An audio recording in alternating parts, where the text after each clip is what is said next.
السلام عليكم ورحمة الله تعالى وبركاته. الحمد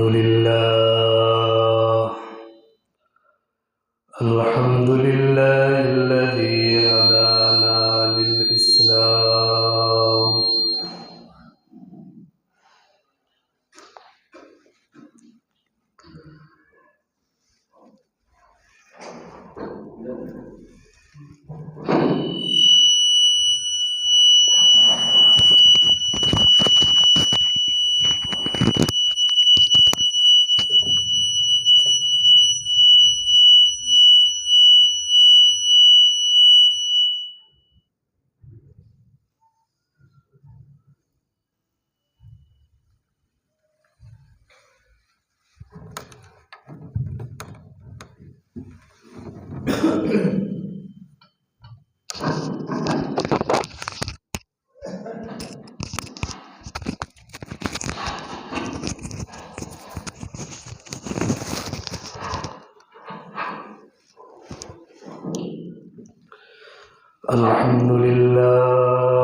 الحمد لله الذي هدانا للإسلام، الذي نزل القرآن وخلق الإنسان وكرم، الذي علم بالقلم.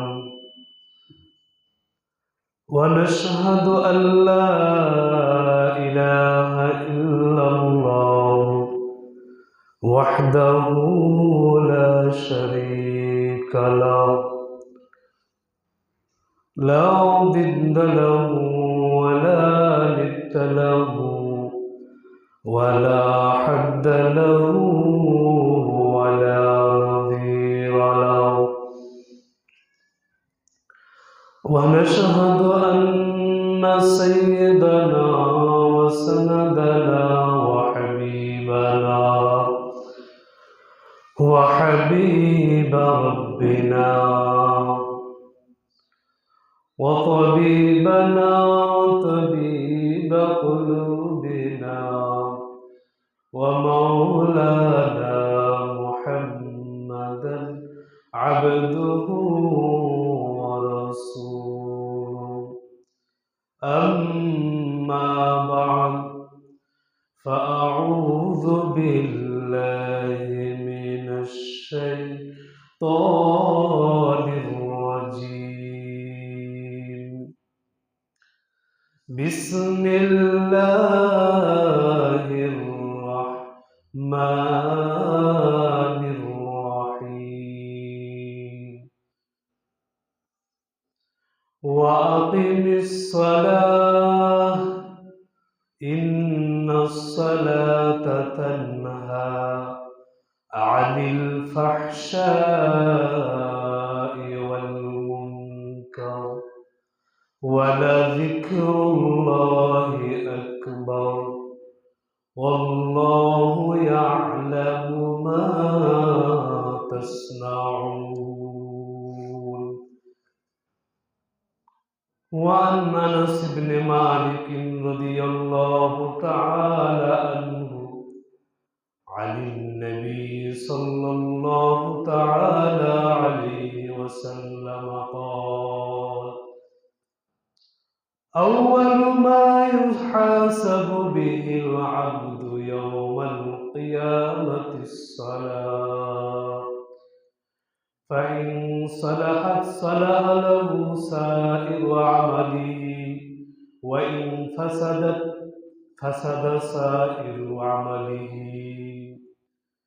آمنت بالله صدق الله تعالى مولانا العظيم وصدق رسوله النبي الأمي الكريم ونحن على ذلك لمن الشاهدين والشاكرين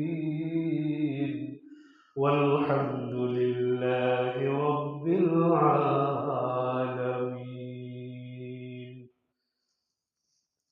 মহান রব্বুল ইজ্জত ওয়াল জালাল ওয়া রব্বুল কায়নাতের শাহিনশাহী দরবারে অসংখ্য অগণিত এবং অফুরন্ত কৃতজ্ঞতা আদায় করছি যে মহান রব্বুল ইজ্জত ওয়াল জালাল আমাদেরকে পবিত্র জুমার দিনে আল্লাহ তাআলার হাজার হাজার বান্দাদের থেকে নির্বাচিত করে এই পবিত্র জুমার দিনে আল্লাহ তাআলার এই পবিত্র গৃহে আমাদেরকে সমবেত হয়ে আল্লাহ তাআলার গোলামি করবার তৌফিক দান করেছেন।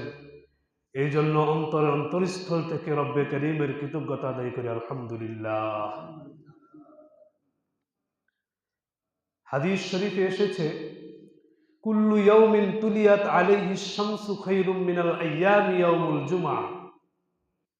যত দিনের জন্য সূর্য উদয় হয় ওই দিনগুলোর মধ্যে সবচেয়ে উত্তম দিন হচ্ছে জুমার দিন। সুবহানাল্লাহ। হাদিস শরীফে এসেছে রাসূল সাল্লাল্লাহু আলাইহি ওয়াসাল্লাম বলেছেন যে ব্যক্তি জুমার দিন মসজিদে যাবার উদ্দেশ্যে আল্লাহ তাআলার গোলামি করবার উদ্দেশ্যে পায়ে হেঁটে হেঁটে মসজিদের দিকে গমন করে তার প্রত্যেকটি কদমের বিনিময়ে আল্লাহ তাআলা এক একটি নেকি দান করেন এবং তার প্রত্যেকটি কদমের বিনিময়ে আল্লাহ তাআলা এক একটি গুনাহ মাফ করে দেন। এটা জুমার দিনের এত ফজিলত। আল্লাহ তাআলা যাকে তৌফিক দান করেন তাকেই অতি তাড়াতাড়ি মসজিদের দিকে নিয়ে আসেন। সাহাবায়ে কেরাম মসজিদে নববীর আশেপাশে ঘর নির্মাণ করতে চাইলে আল্লাহর হাবিব সাল্লাল্লাহু আলাইহি সাল্লাম ফেরেশতাদেরকে নিষেধ করতেন যে তোমরা মসজিদে নববীর আশেপাশে ঘর বানিও না, কারণ যদি তোমরা মসজিদে নববীর আশেপাশে যদি ঘর বানাও তাহলে প্রত্যেকটা কদমের বিনিময়ে যে আল্লাহ তাআলা এক একটা নেকি দান করেন, এক একটি গুনাহ মাফ করে দেন, এই ফজিলত থেকে তোমরা বঞ্চিত হবে। এই জন্য বিশ্বনবী সাল্লাল্লাহু আলাইহি ওয়াসাল্লাম মসজিদে নববীর আশেপাশে ঘর বানানোর জন্য কি করতেন? নিষেধ করতেন। তোমরা যদি দূরে ঘর নির্মাণ করো তাহলে মসজিদের নববীর দিকে আসতে তোমাদের কদম বেশি হবে, তোমাদের সওয়াবও বেশি হবে এবং তোমাদের গুনাহও মাফ হবে। আমি আপনাদের সামনে সূরা আনকাবুতের ৪৫ নম্বর আয়াতে কারিমা তেলাওয়াত করেছি। আল্লাহ তাআলা এই আয়াতে কারিমার মধ্যে নামাজের তাৎপর্য তুলে ধরেছেন, নামাজের গুরুত্ব তুলে ধরেছেন যে নামাজ পড়লে বান্দার কি ফায়দা হয়। আল্লাহ তাআলা বলেছেন যে বান্দা পৃথিবীর মধ্যে আল্লাহ তাআলা বান্দাকে প্রেরণ করেছেন কে নেক আমল করে, কে উত্তম আমল করে সেটা দেখার জন্য। ফারিকুন ফিস সাঈর ওয়া ফারিকুন ফিল জান্নাহ। এই দুনিয়াটা হলো একটা পরীক্ষার হল। এই পরীক্ষা হলে যেভাবে পরীক্ষার্থীরা পরীক্ষা দেওয়ার পরে একদল সাকসেসফুল হয়, পাস করে, আরেক দল কি হয়? ফেল করে। ঠিক তদ্রূপ ভাবে আল্লাহ তাআলা দুনিয়ার বুকে তিনার বান্দাদেরকে, গোলামদেরকে প্রেরণ করেছেন তিনি দেখবেন কারা নেক আমল করে আর কারা বদ আমল করে। পরিশেষে দুটি দল হবে হাসরের ময়দানে, ফারিকুন ফিল জান্নাহ ওয়া ফারিকুন ফিস সাইর। একটা দল হবে সৌভাগ্যশীল, আরেকটা দল হবে হতভাগা। এখন আপনারা হতভাগাদের দলে থাকবেন না সৌভাগ্যদের দলে থাকবেন? সৌভাগ্যদের দলে। তো আল্লাহ তাআলা নামাজের তাৎপর্য বর্ণনা করতে গিয়ে তিনি বলেন, ওয়া আকিমিস সালাহ, তোমরা নামাজ কায়েম করো। তোমরা কি করো? নামাজ। ইন্নাস সালাহ, আকিমিস সালাহ, তুমি নামাজ কায়েম করো। ইন্নাস সালাতা তানহা আনিল ফাহশাই ওয়াল মুনকার, নিশ্চয়ই নামাজ বেহায়াপনা এবং অশ্লীল কাজ থেকে বিরত রাখে। সুবহানাল্লাহ পড়েন। বান্দা যখন অশ্লীল কাজ করবে, বান্দা যখন খারাপ কাজ করবে, তারপর মসজিদে এসে আল্লাহর গোলামি করবে, আল্লাহ তাআলার রহম ও করমে আল্লাহ তার বান্দাকে অশ্লীল এবং বেহায়াপনা কাজ থেকে বিরত রাখবে। আল্লাহ তাআলা নামাজের তাৎপর্য সম্পর্কে বলেন, এই পৃথিবীর মধ্যে যা কিছু আছে সব কিছু আল্লাহর গোলামি করে। কি করে? আল্লাহ তাআলার গোলামি করে। আল্লাহ তাআলা সূরা বনী ইসরাঈলের 43 নম্বর আয়াতে বলেন, তুসাব্বিহু লাহুস সামাওয়াতুস সাবউ ওয়াল আরদু ওয়া মান ফিহিন ওয়া মিন শাইইন ইল্লা ইউসাব্বিহু বিহামদিহি ওয়ালাকিন লা তাফকাহুনা তাসবিহাহুম ইন্নাহু কানা হালিমান গফুরা। সুবহানাল্লাহ পড়েন।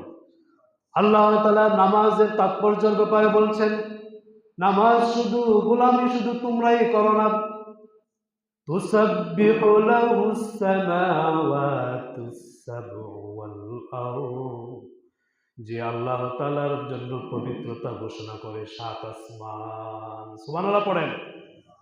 ওয়াল আরদু, এবং জমিন, 7 আসমান এবং জমিন আল্লাহর পবিত্রতা কি করে? ঘোষণা করে। তার মানে আল্লাহর গোলামি করে। কি করে? আল্লাহর ইবাদত করে। কিন্তু ওয়া মান ফিহিন্না, শুধু আসমান এবং জমিন নয়, আসমান এবং জমিনের মধ্যে যা কিছু আছে সবগুলোই আল্লাহ তাআলার পবিত্রতা ঘোষণা করে। وإن من شيء إلا يسبح بحمده ولكن لا تفقهون تسبيحهم وإن من شيء, পৃথিবীতে যা কিছু আছে, পৃথিবীতে যা কিছু আছে সবগুলি ইউসাব্বিহু বিহামদিহি ইল্লা ইউসাব্বিহু বিহামদিহি, প্রত্যেকটাই আল্লাহ তাআলার প্রশংসা পবিত্রতা ঘোষণা করে। আল্লাহর প্রশংসা দ্বারা কি করে? পবিত্রতা ঘোষণা। ওয়ালাকিন লা তাফকাহুনা তাসবিহাহুম, কিন্তু তোমরা তাদের তাসবিহ, তাদের পবিত্রতা ঘোষণা বুঝতে পারো না। পৃথিবীর বুকে যা কিছু আছে, আমরা বৃক্ষ দেখি, আমরা চন্দ্র দেখি, আমরা সূর্য দেখি, আমরা পাখি দেখি, আমরা চতুষ্পর্যন্ত দেখি, গৃহপালিত পশু দেখি, সবগুলোই আল্লাহ তাআলার প্রশংসার দ্বারাই পবিত্রতা ঘোষণা করে, কিন্তু আমরা তাদের ভাষা বুঝতে পারি না। আমরা তাদের ভাষা বুঝতে পারি? আমরা তাদের ভাষা বুঝতে পারি না। ইন্নাহু কানা হালিমান গফুরা, নিশ্চয় আল্লাহ তাআলা সহনশীল এবং ক্ষমাকারী। অন্য আয়াতে আল্লাহ তাআলা মুমিনদের পরিচয় বর্ণনা করতে গিয়ে বলেন, قد أفلح المؤمنون الذين هم في صلاتهم خاشعون قد أفلح المؤمنون অবশ্যই মুমিনরা সফল কাম হয়ে গেছে। মুমিন কারা, তাদের পরিচয় আল্লাহ কোরআনে সূরা মুমিনুনে তুলে ধরলেন। আল্লাযী, এক নাম্বার মুমিনের গুণ, আল্লাযীনা হুম ফি সালাতিহিম খাশিউন, যারা তাদের নামাজের মধ্যে বিনয়ী হয়। যারা তাদের নামাজের মধ্যে বিনয়ী হয় তারাই কি মুমিন, তারাই কি মুমিন। ওয়াল্লাযীনা হুম লিফুরুজিহিম হাফিজুন ইল্লা আলা আজওয়াজিহিম আও মা মালাকাত আইমানুহুম ফাইন্নাহুম গায়রু মালুমিন। আল্লাহ তাআলা সূরা মুমিনে বললেন, ৮ নম্বর আয়াতে বললেন, ওয়াল্লাযীনা হুম আলা সালাওয়াতিহিম ইউহাফিজুন, ওয়াল্লাযীনা হুম আলা সালাওয়াতিহিম ইউহাফিজুন উলাইকা হুমুল ওয়ারিসুন। আল্লাহ তাআলা সূরা মুমিনুনের ৮ নম্বর আয়াতে বললেন, ওয়াল্লাযীনা হুম আলা সালাওয়াতিহিম ইউহাফিজুন, মুমিন হলো তারা যারা তাদের নামাজকে হেফাজত করে। যারা তাদের নামাজ কি করে? হেফাজত করে। যারা নামাজকে হেফাজত করবে, উলাইকা হুমুল ওয়ারিসুন, এরা হচ্ছে ওয়ারিস, উত্তরাধিকারী। এরা কি উত্তরাধিকারী। এখন কথা হলো তারা কিসের উত্তরাধিকারী? আল্লাহ তাআলা পরবর্তী আয়াতে তুলে ধরলেন, আল্লাযীনা ইয়ারিসুনাল ফিরদাউস হুম ফিহা খালিদুন। আল্লাযীনা ইয়ারিসুনাল ফিরদাউস, তারা হতে জান্নাতুল ফিরদাউসের ওয়ারিস। তারা কি জান্নাতুল ফিরদাউসের ওয়ারিস কারা? যারা তাদের নামাজকে হেফাজত করে, যারা সময় মতো নামাজ পড়ে, এরা হচ্ছে ওয়ারিস। কিসের ওয়ারিস? আল্লাযীনা ইয়ারিসুনাল ফিরদাউস, তারা হচ্ছে জান্নাতুল ফিরদাউসের উত্তরাধিকারী। তারা জান্নাতুল ফিরদাউসের ওয়ারিস। জান্নাতুল ফিরদাউসে নামাজের কি সবসময় থাকবে নাকি একদিন দুদিন, না সবসময় থাকবে? এই কথাটা আল্লাহ পরবর্তী অংশে তুলে ধরেছেন, হুম ফিহা খালিদুন, যে জান্নাতুল ফেরদাউসে যারা নামাজে হেফাজতকারী হয়, জান্নাতুল ফেরদাউসে তারা একদিন নয়, 2 দিন নয়, হুম ফিহা খালিদুন, তারা জান্নাতুল ফেরদাউসে সর্বদা থাকবে। সুবহানাল্লাহ পড়েন। এরপরে আল্লাহ তাআলা অন্যত্র আয়াতে সূরা নূরের 40 নম্বর আয়াতে বললেন নামাজের তাৎপর্যের ব্যাপারে, নামাজের গুরুত্বের ব্যাপারে, আলম তারা আন্নাল্লাহা ইউসাব্বিহু লাহু মান ফিস সামাওয়াতি ওয়াল আরদ ওয়াত-তায়রু সাফফাত কুল্লুন ক্বাদ আলিমা সালাতাহু ওয়া তাসবিহাহু ওয়াল্লাহু আলীমুম বিমা ইয়াফআলুন। আল্লাহ তাআলা সূরা নূরের 40 নম্বর আয়াতে বলেন, আলাম তারা, ও নবী আপনি কি দেখেন না, আপনি কি জানেন না, আন্নাল্লাহ, নিশ্চয় আল্লাহ তাআলা, ইউসাব্বিহু লাহু, তিনার পবিত্রতা ঘোষণা করে। তিনার কি করে? পবিত্রতা ঘোষণা করে। মান ফিস সামাওয়াতি ওয়াল আরদ, আসমান এবং জমিনে যারা আছে তারা, আসমান জমিনে যারা আছে তারা, ওয়াত-তায়রু, এবং এমন পাখিও, সাফফাত, যে পাখিরা ডানা মেলে রাখে। ডানা কি রাখে? যে পাখিরা ডানা মেলে রাখে, এই পাখিরাও কি করে? আল্লাহর পবিত্রতা ঘোষণা করে। দেখবেন ফজরের সময় যখন হয়, আপনার বৃক্ষের মধ্যে পাখিগুলি কিচিমিচি করে, কিন্তু তোমরা এদের ভাষা বুঝতে পারো না। এরা আল্লাহ তাআলার পবিত্রতা ঘোষণা করে। এই কথাটাই আল্লাহ বলছেন, অত্তয়রু সাফাত, ও মানব জাতি, শুধু তোমরাই আমার পবিত্রতা ঘোষণা করো না, এমন পাখি সাফাত, যে পাখি ডানা খুলে রাখে, ওই পাখিও আমার পবিত্রতা ঘোষণা করে। সুবহানাল্লাহ পড়েন।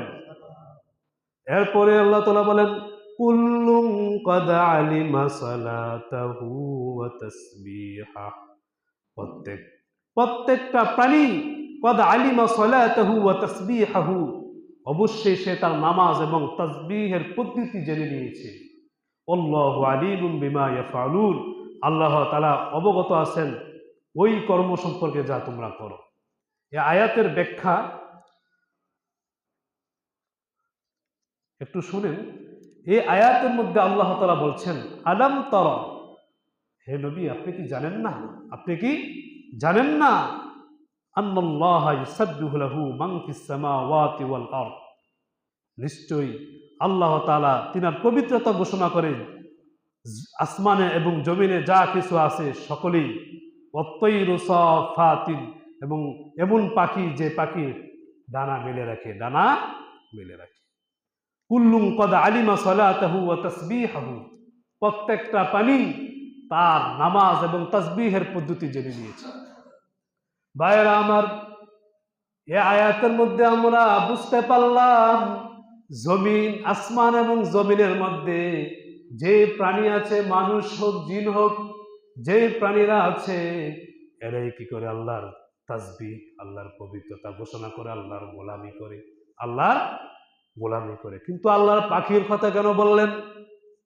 ভাইয়েরা আমার, বুঝতে হবে আল্লাহ শুধু মানব জাতি, জিন জাতির উপর ইবাদতকে ফরজ করে দিয়েছেন তেমন না।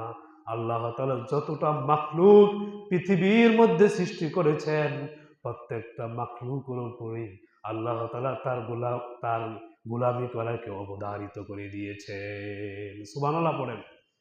কিন্তু আমরা তাদের ভাষা বুঝতে পাই না, করি না, তাদের ভাষা আমরা বুঝতে পারি না। ভাইয়েরা আমার, আল্লাহ তাআলা পৃথিবীর মধ্যে প্রত্যেকটা প্রাণীর উপরে আল্লাহ তাআলার গোলামিকে অবধারিত করে দিয়েছেন। প্রত্যেকটা সৃষ্টি তার সৃষ্টিগত অনুকূলে, তার সৃষ্টিগত অনুযায়ী আল্লাহ তাআলার গোলামি করে। কি করে? শাহ আব্দুল হক মুহাদ্দিসি দেহলভী রহমাতুল্লাহি আলাইহি, তিনি এই আয়াতের ব্যাখ্যায় বলেন যে আল্লাহ তাআলা প্রত্যেকটা সৃষ্টিকে তার সৃষ্টিগত অনুকূলে ইবাদত করার জন্য সৃষ্টি করেছেন, অবধারিত করেছেন ইবাদতকে। আর প্রত্যেকটা বস্তুই, প্রত্যেকটা প্রাণী তার সৃষ্টিগত অনুপাতে আল্লাহ তাআলার গোলামি করে যাচ্ছে। ভাইয়েরা আমার, কোন প্রাণী নামাজ পড়ে রুকু অবস্থায়, কি অবস্থায়? রুকু অবস্থায়, কিন্তু প্রাণ নাই। কি নাই? প্রাণ নাই। আমরা চোখের মধ্যে কত শত শত গাছপালা দেখি, শত শত কি দেখি? গাছপালা দেখি। এই গাছপালাগুলো শুধু দাঁড়িয়ে আল্লাহ তাআলার তাসবিহ ঘোষণা করে। সুবহানাল্লাহ পড়েন। শুধু কিয়াম আছে, কি আছে? এটাই তার নামাজ, এটাই কি তার নামাজ? কিয়াম আছে, শুধু এক পায়ে দাঁড়িয়ে আল্লাহর পবিত্রতা ঘোষণা করে, তার কোনো রুকুও নাই, সিজদাও। এমন এমন প্রাণী আছে ভাইয়েরা আমার, যেগুলো রুকু করে আল্লাহর গোলামি করে, কিন্তু কিয়াম নাই, দাঁড়ানো নাই, সিজদা নাই। যেমন চতুষ্পদ জন্তু এবং গৃহপালিত পশু, এগুলো রুকু অবস্থায় আল্লাহর তাসবিহ পাঠ করে, এটাই তাদের নামাজ। তাদের কিয়ামও নাই, দাঁড়ানো নাই, তাদের সিজদাও নাই।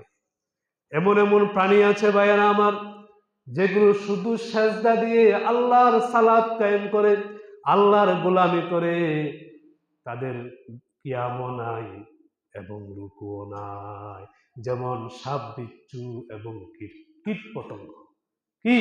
সাপ বিচ্ছু, কীট পতঙ্গ, এগুলো সিজদা অবস্থায় আল্লাহর তাসবিহ ঘোষণা করে, আল্লাহ তাআলার গোলামি করে, কিয়ামও নাই, দাঁড়ায়ও কি করে না? নামাজ পড়ে না, রুকুও নাই। সাজদা অবস্থা আল্লাহ তাসবিহ পাঠ করে, এটাই তাদের নামাজ। এটাই কি তাদের? ভাইয়েরা আমার, কিছু কিছু প্রাণী আছে যেগুলো, যে কিছু কিছু বস্তু আছে যেগুলো কিয়ামও নাই, রুকুও নাই, সাজদাও নাই, শুধু হাঁটু গেড়ে বসে আল্লাহ তাআলার তাসবিহ ঘোষণা করে। যেমন পর্বতমালা হাঁটু গেড়ে বসে আছে, বসে আল্লাহর কি করতেছে? পবিত্রতা ঘোষণা করতেছে। কিন্তু ভাইয়েরা আমার, এগুলোর নামাজ হলো অসম্পূর্ণ। কি কথা বলেন?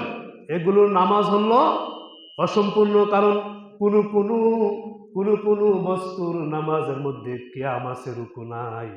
কোনো কোনো প্রাণীর নামাজের মধ্যে সেজদা আছে, কিয়াম নাই, রুকু নাই। কোনো কোনো প্রাণীর মধ্যে নামাজের মধ্যে শুধু সেজদা আছে, রুকুও নাই, কিয়ামও নাই। তাদের নামাজটা অসম্পূর্ণ। কি তাদের নামাজটা অসম্পূর্ণ। কিন্তু আল্লাহ তাআলা মানব জাতিকে এমন একটি নামাজ দান করেছেন, এমন একটি ইবাদত দান করেছেন, যে ইবাদত, যে নামাজের মধ্যে কিয়ামও আছে, রুকুও আছে, সাজদাও আছে। আছে না নাই? এই জন্য মানব জাতির ইবাদতরা হচ্ছে আপনার সম্পূর্ণ, অন্যান্য প্রাণীর ইবাদতরা হচ্ছে অসম্পূর্ণ। বুঝতে পারছেন? এই জন্য বিশেষভাবে উম্মতে মুহাম্মাদীকে আল্লাহ তাআলা এই নামাজকে উপহার দিয়েছে বিশ্বনবী সাল্লাল্লাহু আলাইহি ওয়াসাল্লামের মাধ্যমে। বুঝতে পারছেন? বিশ্বনবীর মাধ্যমে এই নামাজকে উপহার দিয়েছেন আল্লাহ তাআলা। এই জন্য আল্লাহ তাআলা যেহেতু মানব জাতির নামাজ সম্পূর্ণ, স্বয়ং সম্পূর্ণ, এই জন্য আল্লাহ তাআলা মানব জাতিকে এই নামাজের প্রতিদান হিসাবে জান্নাত রেখেছেন, এবং জান্নাতের অফুরন্ত নেয়ামত রাজিগুলো রেখেছেন। যেহেতু অন্যান্য প্রাণীর ইবাদতের মধ্যে ইবাদতরা অসম্পূর্ণ, স্বয়ং সম্পূর্ণ নয়, এর জন্য তাদের ইবাদতের কোনো প্রতিদান তারা পাবে না। ভাইরা আমার, নামাজের তাৎপর্যের ব্যাপারে, নামাজের গুরুত্বের ব্যাপারে আল্লাহ তাআলা সূরা হামিম সাজদার 37 নম্বর আয়াতে বললেন, ওখানে শুধু মানব জাতি নয়, ফেরেশতারাও আল্লাহ তাআলার কি করে? গোলামি করে। আল্লাহ তাআলা সূরা হামিম সাজদার 37 নম্বর আয়াতে বলেন, ফাইনিস্তাকবারু ফাল্লাযীনা ইনদা রাব্বিকা ইউসাব্বিহুনা লাহু। ফাইনিস্তাকবারু, যদি মানব জাতি আল্লাহর ইবাদত করতে অহংকার করে মুখ ফিরিয়ে নেয়, তাহলে আল্লাহর কোনো সমস্যা নাই। কি নাই? সমস্যা নাই। কেন? ফাল্লাযীনা ইনদা রাব্বিকা, ও নবী, যারা আপনার রবের নিকট আছে, ইউসাব্বিহুনা লাহু ফিল লাইলি ওয়ান নাহার, তারা আল্লাহ তাআলার পবিত্রতা ঘোষণা করে রাত্রে এবং দিনে। ওয়া হুম লা ইয়াফতানুন, এতে তারা ক্লান্তি হয় না। কি হয় না? ভাইয়েরা আমার, সুজা কাবা শরীফের সোজাসুজি বাইতুল মামুর অবস্থিত। এটা হলো ফেরেশতাদের কাবা। কার কাবা? ফেরেশতাদের কাবা। 70,000 ফেরেশতা ওই বাইতুল মামুরে দৈনন্দিন তোয়াফ করে। আল্লাহর হাবিব বলেন, এই 70,000 ফেরেশতা জীবনও আর তোয়াফ করতে আসে না। কত অসংখ্য ফেরেশতা আল্লাহর কি করতেছে? গোলামি করতেছে। আল্লাহ তাআলা সূরা সাফফাতের 37 নম্বর আয়াতে ফেরেশতাদের কথাটা তুলে ধরলেন।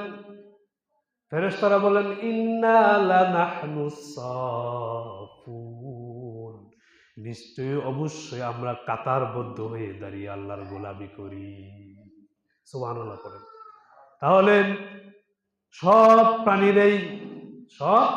প্রাণীরাই এবং ফেরেশতারা পর্যন্ত আল্লাহর গোলামি করে, কিন্তু আমরা মানব হয়ে আল্লাহর গোলামি করি না। আল্লাহর গোলামির প্রতি আমাদের অবহেলা আছে না নাই?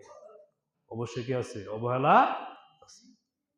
ভাইরা আমার, আল্লাহর হাবিব সাল্লাল্লাহু আলাইহি ওয়াসাল্লাম তিনি নামাজের প্রতি কেমন গুরুত্ব ছিলেন, কেমন গুরুত্ব দিয়েছেন তিনি নামাজের প্রতি। আল্লাহর হাবিব সাল্লাল্লাহু আলাইহি সাল্লামের মৃত্যুর সন্নিকটে, মৃত্যুর সময় যখন আল্লাহর হাবিব সাল্লাল্লাহু আলাইহি ওয়াসাল্লামের প্রচন্ড মাথা ব্যথা, প্রচন্ড কি মাথা ব্যথা, তখন তিনি সাহাবাদেরকে নিয়ে মাগরিবের সালাত আদায় করলেন। এবং তিনি ওই সালাতের মধ্যে, মাগরিবের সালাতের মধ্যে সূরায়ে সূরায়ে আনকাবুত, সূরায়ে হামিম, সূরায়ে আনকাবুত তেলাওয়াত করলেন, সূরায়ে মুরসালাত তেলাওয়াত করলেন। কি করলেন? সূরায়ে মুরসালাত তেলাওয়াত করলেন। মাগরিবের পরে কোন সালাত? কথা বলবেন। মাগরিবের পরে কোন সালাত? এশারের সালাত। কোন সালাত? এশারের সালাত। এশারের সালাত যখন আল্লাহর হাবিব সাল্লাল্লাহু আলাইহি সাল্লাম মাগরিবের নামাজ সাহাবাদেরকে নিয়ে পড়লেন এবং মাগরিবের নামাজে সূরা মুরসালাত পড়লেন, তারপর আল্লাহর হাবিব সাল্লাল্লাহু আলাইহি সাল্লাম ঘরে ফিরে গেলেন। কোথায়? কথা বলেন, কোথায় ফিরে গেলেন? ঘরে ফিরে গেলেন। তারপর বিশ্বনবী সাল্লাল্লাহু আলাইহি সাল্লামের প্রচন্ড মাথা ব্যথা, এশারের ওয়াক্ত হয়ে গেল, এশারে আজান দেওয়া হলো। তখন আল্লাহর হাবিব সাল্লাল্লাহু আলাইহি ওয়াসাল্লাম সাহাবীদেরকে লক্ষ্য করে বলতেছেন, ও সাহাবারা, এশারের সময় হয়ে গেছে নাকি?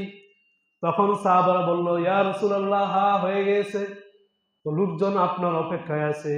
তখন বিশ্বনবী সাল্লাল্লাহু আলাইহি ওয়াসাল্লাম পাত্র দিয়ে পানি আনার জন্য বললেন। পাত্র দিয়ে পানি আনা হলেন। বিশ্বনবী সাল্লাল্লাহু আলাইহি ওয়াসাল্লাম ওই পাত্রের পানি দিয়ে গোসল করলেন। কি করলেন? কথা বলেন, কি করলেন? গোসল করলেন। গোসল করার পর যখন আল্লাহর হাবিব সাল্লাল্লাহু আলাইহি ওয়াসাল্লাম এশারের সালাতের ইমামতি করবার জন্য দাঁড়াবেন, এই মুহূর্তে আল্লাহর হাবিব সাল্লাল্লাহু আলাইহি ওয়াসাল্লাম বেহুশ হয়ে গেলেন।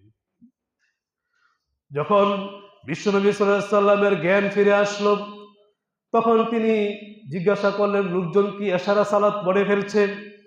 তখন সাহাবায়ে কেরাম বলল, না না ইয়া রাসূলুল্লাহ, ও আল্লাহর হাবিব, সাহাবারা আপনার অপেক্ষায় আছে, এখনো তারা সালাত আদায় করেনি। তখন আল্লাহর হাবিব সাল্লাল্লাহু আলাইহি ওয়াসাল্লাম আবার পানি আনার জন্য বললেন। আল্লাহর হাবিব সাল্লাল্লাহু আলাইহি ওয়াসাল্লামের জন্য আবার পানি আনা হলো। তারপর বিশ্বনবী সাল্লাল্লাহু আলাইহি ওয়াসাল্লাম ওই পানি দিয়ে গোসল করলেন।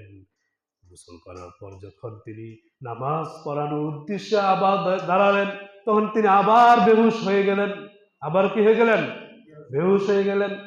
এরপর আবার যখন তিনার হুশ আসলো, তখন তিনি আবার সাহাবায়ে কেরামকে জিজ্ঞাসা করলেন, ও সাহাবারা, এশারে সালাত হয়ে গেছে নাকি? তখন সাহাবারা বললেন, ইয়া রাসূলুল্লাহ, ও আল্লাহর হাবিব, সাহাবীরা আপনার অপেক্ষা, আপনার প্রতীক্ষায় আছে। তখন আল্লাহর হাবিব সাল্লাল্লাহু আলাইহি ওয়াসাল্লাম তৃতীয়বারও তিনি গোসল করলেন। কি করলেন? গোসল করলেন, নামাজের জন্য দাঁড়ালেন। নামাজের জন্য যখন তিনি নামাজ পড়াবার উদ্দেশ্যে দাঁড়ালেন, তখন তিনি আবার বেহুশ হয়ে গেলেন। তারপর যখন হুশ আসলো, তখন তিনি বললেন, ও সাহাবারা, আমি নামাজ পড়ানো আমার পক্ষে সম্ভব হবে না, মুরু আবা বাকরিন ফায়ুসাল্লি বিন নাস। ও সাহাবারা, মুরু আবা বাকরিন, তোমরা আবু বকর রাদিয়াল্লাহু তাআলা আনহুকে নির্দেশ দাও। কি দাও? নির্দেশ দাও, ফায়ুসাল্লিয়া বিন নাস, যাতে করে সে লোকজনকে নিয়ে এশারের সালাতটা আদায় করে নেয়। কি করে নেয়? ইউসাল্লি বিন নাস, লিউসাল্লিয়া বিন নাস, যাতে সে মানুষদেরকে নিয়ে কি করে? এশারের সালাত আদায় করে নেয়। ভাইয়েরা আমার, এই হাদিস থেকে, এই ওয়াকিয়া থেকে আমাদের শিক্ষা কি আসলো? আমাদের শিক্ষণীয় কি? আমরা বিশ্বনবী সাল্লাল্লাহু আলাইহি সাল্লামের উম্মত, আর বিশ্বনবী সাল্লাল্লাহু আলাইহি সাল্লাম তিনি সমস্ত নবীদের শ্রেষ্ঠ নবী। তিনি যদি নামাজের প্রতি, মৃত্যুর সন্নিকট জামাতের প্রতি, নামাজের প্রতি এত গুরুত্ব আরোপ করে থাকেন, আমরা উম্মতে মুহাম্মদী হয়ে কিভাবে নামাজ থেকে অবহেলিত, নামাজ থেকে কেমন আমরা গাফেল। ভাইয়েরা আমার,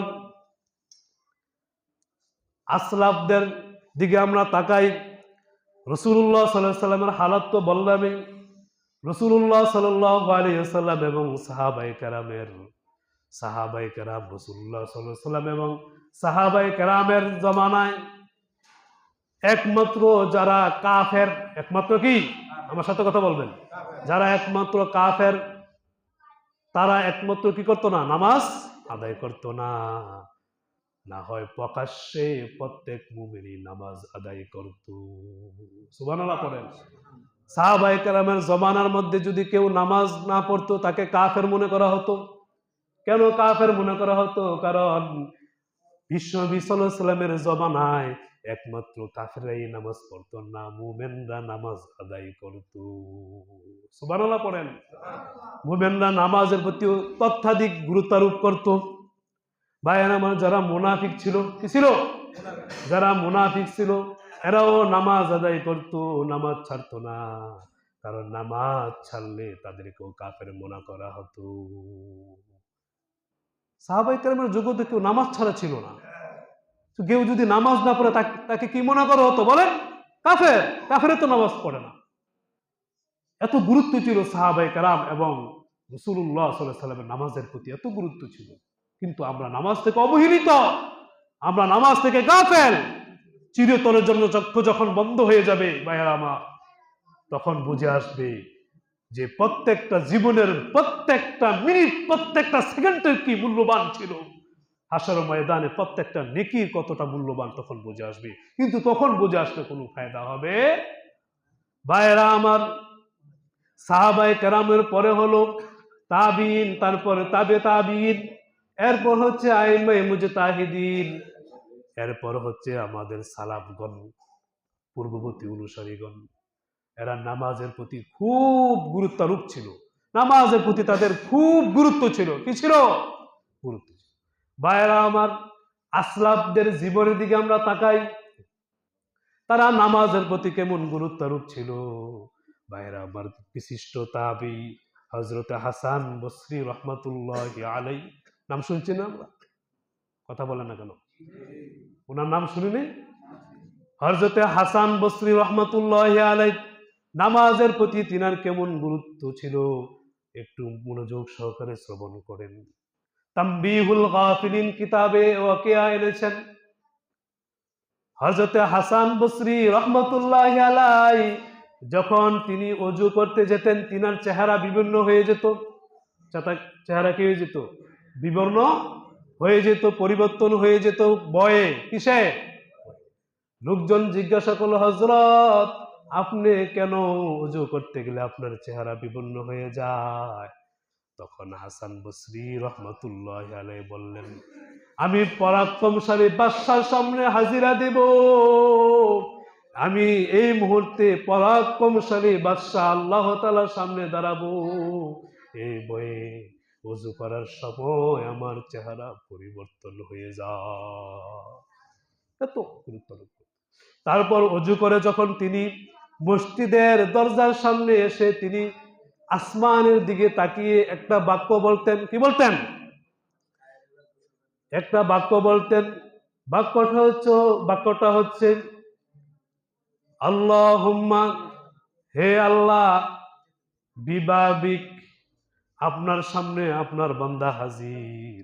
আপনার সামনে কি? আপনার বান্দা হাজির। ইয়া মুহসিনু, হে দয়ালু, কদ আতাকাল মুসিউ, গুনাহগার আপনার দরবারে উপস্থিত হয়েছে, হাজির হয়েছে। ওয়াকাদ আমারতাল মুহসিনা মিন্না, অবশ্যই আপনি নির্দেশ দিয়েছেন আমাদের থেকে যে সৎলোক তাকে। কি নির্দেশ দিয়েছেন? আইয়াতা জাওয়াজা আনিল মুসি, সে যেন অসৎ লোককে ক্ষমা করে দেয়। কি করে দেয়? ক্ষমা করে দেয়। ও আল্লাহ, ফাআনতাল মুহসিনু, আল্লাহ আপনি হচ্ছেন সৎ। আপনি কি? সৎ। ওয়া আনাল মুসি, আমি হলাম অসৎ। আমি কি? অসৎ। ফাতাজাওয়াজ, সুতরাং আপনি ক্ষমা করে দেন। আনতাবিহিমা ইনদি বিজামিলিমা ইনদিকা ইয়া কারীম, হে আল্লাহ, হে দয়ালু, আপনি তো সৎ, আমি হলাম কি অসৎ। কে বলতেছে? হাসান বসরি রহমতুল্লাহ আলাই মসজিদের দরজার সামনে আসমানের দিকে মাথা করে এই বাক্যগুলো বলতেছে। হাতা যাওয়াজ, আল্লাহ আপনি ক্ষমা করে দেন, কবিহি মা ইন্দি, আমার যত মন্দ কর্মগুলো আছে এগুলো আপনি ক্ষমা করে দেন, বিজামিল মা ইন্দি কিয়া করিম, আপনার মহত্বের বদৌলতে, আপনার মহত্বের কি বদৌলতে, ইয়া করিম হে মেহেরবান। এই বাক্যটা তিনি বলতেন। তারপর তিনি কি করতেন? নামাজ আদায় করতেন। ভাইয়েরা আমার, হযরতে ইয়াস রহমতুল্লাহ আলাই, তিনিও একজন কি আল্লাহর ওলি এবং তাবে তাবি, অর্থাৎ সাহাবায়ে কেরামকে যারা দেখেছে তাদেরকে ওনারা কি করছেন? দেখেছেন। তাদেরকে বলা হয় তাবে তাবিঈন। তাদেরকে কি বলা হয়? তাবে তাবিঈন। হযরত ইয়াস রহমতুল্লাহ আলাই হাতেম বলকি রহমতুল্লাহ আলাইকে জিজ্ঞাসা করলেন, আপনি কিভাবে সালাত আদায় করেন, আপনি কিভাবে নামাজ আদায় করেন? তখন হাতেম বলকি রহমতুল্লাহ আলাই বললেন, আমি যখন নামাজের জন্য ওযু করতে যাই তখন খুব গুরুত্ব সহকারে ওযু করি, ধীরস্থির ভাবে গুরুত্ব সহকারে ওযু করি। তারপর আমি নামাজের স্থানে যাই। কোথায়? নামাজের স্থানে যে এই কল্পনা করি। কি কল্পনা করি? যে আমি কল্পনা করি কাবা আমার সামনে উপস্থিত, আমি ফুলসিরাতের উপর আমার পা দাঁড়িয়ে আছি, আমার পা ফুলসিরাতের উপর দাঁড়িয়ে আছি। জান্নাত আমার ডানে, দুজক আমার বামে, মালাকুল মউত হযরতে আরজাইল আলাইহিস সালাতু ওয়াস সালাম আমার মাথার উপর। এই কল্পনা নিয়ে আমি নামাজ আরম্ভ করি। সুবহানাল্লাহ পড়েন। এই কল্পনা নিয়ে নামাজ আরম্ভ করি, খুব বিনয়ের সাথে নামাজ আদায় শুরু করি, খুব বিনয়ের সাথে রুকু করি, সাজদা করি এবং প্রত্যেকটা আয়াতের অর্থের প্রতি খেয়াল করে আমি সালাত আদায় করি। তারপর খুব বিনয়ের সাথে নামাজ শেষ করি এবং আল্লাহর রহমতের আশায় নামাজ কবুল হওয়ার আশা রাখি এবং আমার বদ আমলের কারণে নামাজ কবুল না হওয়ার আশঙ্কা করি। হযরত হাতেম বলকি রহমতুল্লাহ আলাইহি হযরতে ইসাম রহমতুল্লাহ জিজ্ঞাসা করলেন, হযরত আপনি এইভাবে নামাজ কয়দিন যাবত আদায় করেন? হযরত হাতেম বলকি রহমতুল্লাহ আলাইহি বললেন, আমি 30 বছর যাবত এভাবে সালাত আদায় করি। এগুলো তাবে তাবিন নামাজের প্রতি কেমন গুরুত্ব ছিল, এটা একটা দৃষ্টান্ত পেশ করলাম। ভাইয়েরা আমার, ওনার ব্যাপারে একটা ওয়াকিয়া এসেছে। হযরতে হাতেম বলকি রহমতুল্লাহ আলাইহি কোনো কারণে তিনার জামাত ছুটে গেছে। ঠিক আছে, ওনার জামাত ছুটে গেছে। তিনি এই জামাত ছুটে যাওয়ার কারণে এমন ব্যথিত হলেন, কয়েকজন লোক তিনার এই এই ব্যথিত হওয়ার জন্য সমবেদনা প্রকাশ করলো। তিনি বললেন, কে? হাতেম বলকি রহমতুল্লাহ। তিনি বললেন, তোমরা শোনো, আজ আমার এক ওয়াক্ত নামাজ ছুটে গেছে, এই জন্য বলকের, বলক একটা স্থানের নাম, বলক কি একটা স্থানের নাম, এই বলকের কয়েকজন লোক মাত্র সমবেদনা প্রকাশ করলো। কিন্তু আজ আমার হাতেম বলকির যদি একটা সন্তান মারা যেত তাহলে বলকের সকল লোকেরা সমবেদনা প্রকাশ করত। হায় আফসুস, শুধু নামাজ কি হওয়ার কারণে, জামাত তরক হওয়ার কারণে শুধু কয়েকজন লোক সমবেদনা প্রকাশ করছে। তার মানে দুনিয়া দ্বীনি মুসিবতের তুলনায় মানুষের কাছে দুনিয়ার মুসিবতই বেশি অগ্রগণ্য। আফসুস করে কথাটা বলেছেন। দুনিয়ার মুসিবত হলে সকল মানুষ সমবেদনা প্রকাশ করে, কিন্তু দ্বীনি মুসিবত, এটা দ্বীনি মুসিবত না, জামাত ছুটে গেছে, দ্বীনি মুসিবত মানুষের কাছে এতই গুরুত্ব কম, শুধু কয়েকজন কি করছে? সমবেদনা প্রকাশ করছে। তো সময় কম, আজকে আমি আপনাদের সামনে 2 সপ্তাহ যাবত নামাজের গুরুত্ব তাৎপর্য নিয়ে আলোচনা করতেছিলাম। তো নামাজের গুরুত্ব তাৎপর্য নিয়ে আলোচনা করতেছিলাম। তো আমরা আলোচনা শুনলে হবে না, এগুলো আমলে কি করতে হবে? বাস্তবায়ন করতে হবে। আল্লাহ তাআলা আমাদের সকলকে মৃত্যু পর্যন্ত মসজিদে এসে জামাতের সহিত 5 ওয়াক্ত নামাজ আদায় করার তৌফিক দান করুন। সুবহানাকাল্লাহুম্মা বিহামদিক আশহাদু আল্লা ইলাহা ইল্লা আনতা আস্তাগফিরুকা ওয়া আতুবু ইলাইক। যারা 4 রাকাত সুন্নাত পড়েনি অতি দ্রুত পড়ে।